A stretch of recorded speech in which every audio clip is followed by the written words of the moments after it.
So friends, बहुत बहुत स्वागत है आपके अपने यूट्यूब चैनल एग्रो स्टडीज़ में। फ्रेंड्स, आज की इस वीडियो में डिस्कस करेंगे rural sociology and educational physiology के क्वेश्चन पेपर के बारे में बात करेंगे। ठीक है, ये हमारा जो क्वेश्चन पेपर है यानी 2023 का क्वेश्चन पेपर है। ठीक है, आप लोग देख सकते हैं, आप कोई भी एग्जाम दे रहे हैं, ठीक है, यानी BSc एजी फर्स्ट सेमेस्टर की यदि आप एग्जाम दे रहे हैं तो आपके एग्जाम में जो क्वेश्चन पेपर मिल रहा है उसमें क्या लिखा होगा कि 2022 से लिखा होगा। ठीक है, क्या लिखा होगा 2022 से। तो उसी के बारे में बात कर रहे हैं कि इसी वर्ष का जो पेपर चल रहा है, हाल ही में जो सभी यूनिवर्सिटी का जो चल रहा है, सभी कॉलेज का जो चल रहा है BSc एजी फर्स्ट सेमेस्टर का, ठीक है, उन्हीं क्वेश्चन पेपर के बारे में बात करेंगे। अब देखिए, मैं आप लोगों को बता देना चाहता हूँ, BSc एजी के बाद हम BSc एजी फर्स्ट सेमेस्टर के बाद थर्ड सेमेस्टर का क्वेश्चन पेपर अपलोड करेंगे इस वीडियो पर, ठीक है, इसी चैनल पर। तो फ्रेंड्स, बस वीडियो पर बने रहिएगा। वीडियो को बिना देरी के स्टार्ट करते हैं। काफ़ी बच्चे ने कमेंट किया था कि मतलब कल rural sociology and educational physiology का हमारा कोर्स मतलब पेपर है, ठीक है, तो कुछ नोट्स या फिर मॉडल पेपर लेकर आइए। तो आज की इस वीडियो में इसी के बारे में डिस्कस करेंगे फ्रेंड्स, ठीक है। तो वीडियो को स्टार्ट करते हैं। तो इस प्रकार से मैक्सिमम नंबर की मैं बात करूँ तो मार्क की बात करूँ तो 80 नंबर का आपका क्वेश्चन पेपर रहेगा, ठीक है। और ध्यान दीजिएगा, आप लोगों का 32 पेज भरा 32 पेज जो होता है, ठीक है, और 32 पेज में कम से कम मिनिमम आप लोग 25 पेज जरूर भर के आइएगा, ठीक है। आप लोग ध्यान दीजिएगा, 25 पेज मिनिमम आप लोग भर के आइए, चाहे जैसे आप लोग भर के आइए, ठीक है। बस आप लोगों को फेल नहीं होना है, ठीक। काफ़ी बच्चे इस पर फेल भी हो जाते हैं, लेकिन आप लोगों को फेल नहीं होना है, ठीक है। 25 पेज मिनिमम, 32 पेज में से 25 पेज भर के आइए, चाहे जैसे भर के आना है, ठीक है। और एक बात ध्यान दीजिएगा, यदि आप लोग पेज भरने में थोड़ा दिक्कत पड़ रहा है तो दोनों और लाइन खींच सकते हैं, ठीक है। दोनों और लाइन खींच कर बीच में प्रश्नोत्तर क्रमांक आप लिख कर, ठीक है, पेज भर सकते हैं, ठीक है, इस प्रकार से। तो फ्रेंड्स, वीडियो को स्टार्ट करते हैं। अब देखिए दोस्तों, मैं आप लोगों को बता देना चाहता हूँ इसमें सवाल क्या पूछा गया है।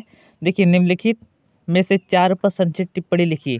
तो इसमें दिया है, ग्रामीण नेताओं के चुनाव की विधियों का वर्णन कीजिए। अब यदि आप गांव में रह रहे हैं तो चुनाव की किस प्रकार से विधि है, आप जानती होंगे कि सभी लोग क्या करते हैं, वोट देते हैं। वोटिंग के बेस पर आप मतलब चुनाव होता है, तो उसी के बारे में डिस्कस करना, लिखना था, ठीक है। इसके बाद इसमें जो क्वेश्चन था, एक क्वेश्चन 4 नंबर का था, ठीक है। आप लोग ध्यान दीजिएगा कि 4 नंबर के स्थान पर 5 नंबर का भी हो सकता है और 1 नंबर का भी हो सकता है। तो आप लोग ध्यान दीजिएगा, सबसे पहले क्वेश्चन पेपर को अच्छे से पढ़िएगा, ठीक है, उसके बाद सॉल्व कीजिएगा। इसके बाद नेक्स्ट दिया गया, सामाजिक समूहों के प्रकार। आप लोग जानते हो रूरल जो सोशल ग्रुप होता है, ठीक है, वो कितने प्रकार के होता है। जैसे औपचारिक ग्रुप हो गया, ठीक है, अनौपचारिक ग्रुप हो गया, ठीक है, प्राथमिक समूह हो गया, द्वितीय समूह हो गया, ठीक है, ऐच्छिक समूह हो गया और अनैच्छिक समूह हो गया। तो इसी प्रकार से जो समूह होते हैं, कितने प्रकार के होते हैं, मैंने आप लोगों को पहले ही बता चुका। रूरल सोशियोलॉजी का मैंने वीडियो पहले ही अपलोड कर चुका हूँ, बहुत ही अच्छी तरीके से एक्सप्लेन करके दिखाया हो, ठीक है। यदि आपने नहीं देखा है तो भाई साहब हम क्या कर सकते हैं, ठीक है। नेक्स्ट आपका आता है कि कृषि विकास में संस्कृति की भूमिका। कृषि विकास में संस्कृति की भूमिका क्या है, इसके बारे में डिस्कस करना था। इसके बाद था, कृषि विकास में अभिप्रेरणा के कारक।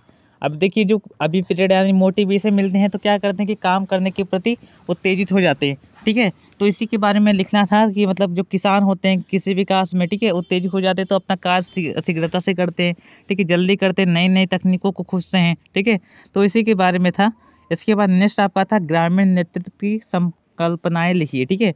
तो इसके बारे में दिया गया था, ठीक है फ्रेंड्स, इसके बारे में पढ़ लीजिएगा आप लोग ध्यान से। इसके बाद दिया गया था हमारा, सामाजिक समूहों से आप क्या समझते हैं, औपचारिक सामाजिक समूहों की विशेषता बताइए, ठीक है। बहुत ईजी सवाल था, जो समूह आप लोगों को मैं पढ़ाया था उसी में से आया है। इसके बाद दिया गया था, ग्रामीण नेतृत्व को परिभाषित कीजिए। आप लोग रूरल जो लीडरशिप होता है उसके बारे में आप लोग सबसे अच्छे से बढ़िया से पढ़ लीजिएगा, ठीक है।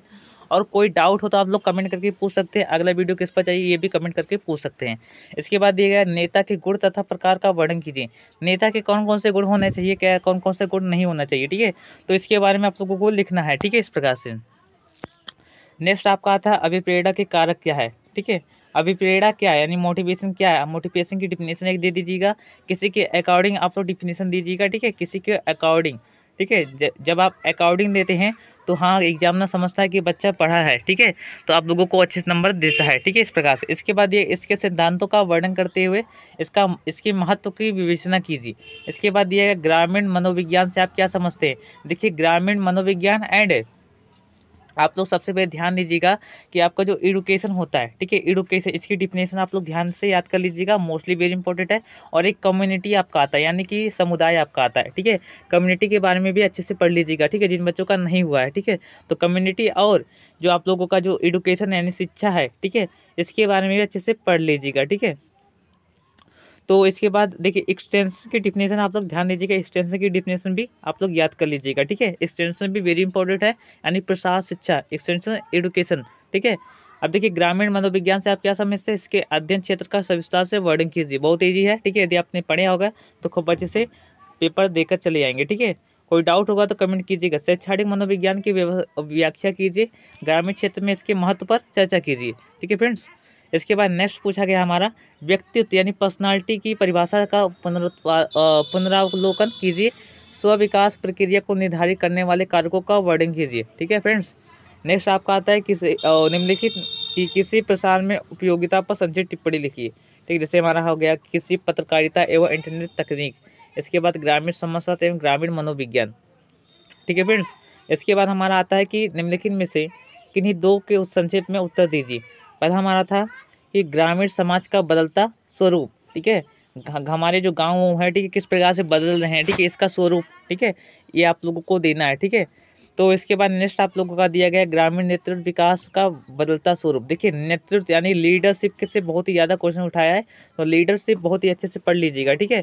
और लीडरशिप के साथ साथ आप लोग समझ लीजिए कि जो आपका रूरल सोशोलॉजी होता है, ठीक है, इसका स्कोप भी आप लोग अच्छे से पढ़ लीजिएगा। स्कोप बहुत ही वेरी इंपॉर्टेंट है, ठीक है, ध्यान दीजिएगा। इसके बाद आप लोगों का पूछा गया है कि समाजशास्त्र एवं मनोविज्ञान में सहसंबंध। देखिए मनोविज्ञान, ठीक है, यानी कि फिजियोलॉजी, इसके बारे में भी आप लोग अच्छे से पढ़ लीजिएगा। और फिलोसफी, ठीक है, फिलोसफी को बारे में अच्छे से पढ़ लीजिएगा, ठीक है। बहुत ही बढ़िया, बहुत ही ज़्यादा पूछता है, ठीक है। सो फ्रेंड्स आज की इस वीडियो में बस इतना ही।